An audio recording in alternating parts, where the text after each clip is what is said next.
Баршаңызға сәлем. Бүгін мен сіздермен лакомканың рецептісімен бөлісетін боламын. Сондықтан видеоны соңына дейін қараңыздар.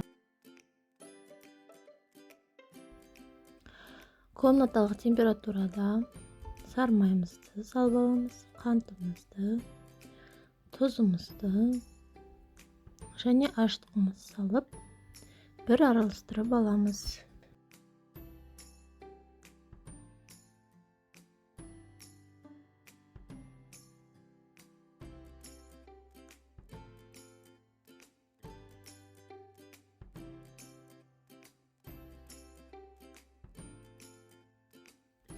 Одан кейін жылы сүтімізді, 2 жұмыртқамызды салып араластырып, ұнымызды салып, жұмсақ қамыр елейміз.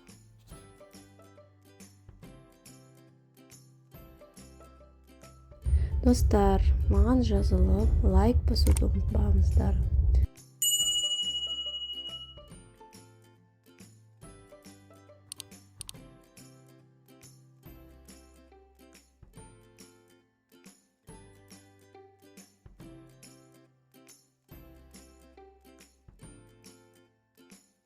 Содан кейін кремімізді дайындайтын боламыз. Кремімізге жұмыртқаның сары-уызы, кукурузный крахмал, қантымызды жақсылап араластырып, қайнайын деп тұрған сүтіміздің жартысын, кішкенесін ғана құйса да болады, кішкенесін құйып бір араластырып аламыз.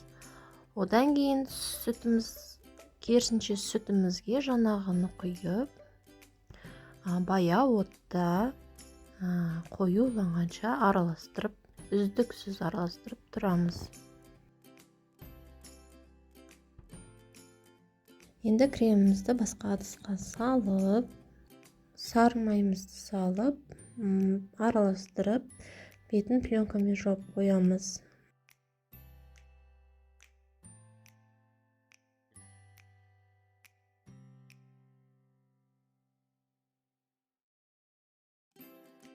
Енді қамырымызды 10 немесе 12-ге бөліп аламыз. Қамырымызды қолмен жайып аламыз, сосын сұйық майды жағамыз.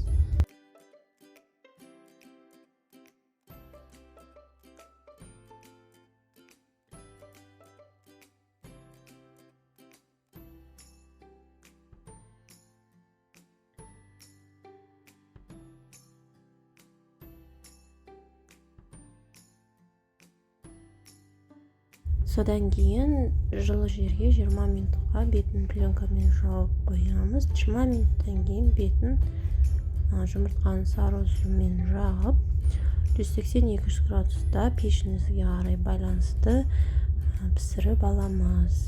Арасына 2-2,5 қасықпен жағып, бетіне арахисті сеуіп немесе жағамыз. Сонда дайын болады. Жасап көріңіздер, міндетті түрде сіздерде тура осылай болып шығады деп ойлаймын. Кішкентай кезіңіздегі дәмді сезініп көріңіз. Ас болсын. Видеоны соңына дейін қарағандарыңыз үшін рахмет.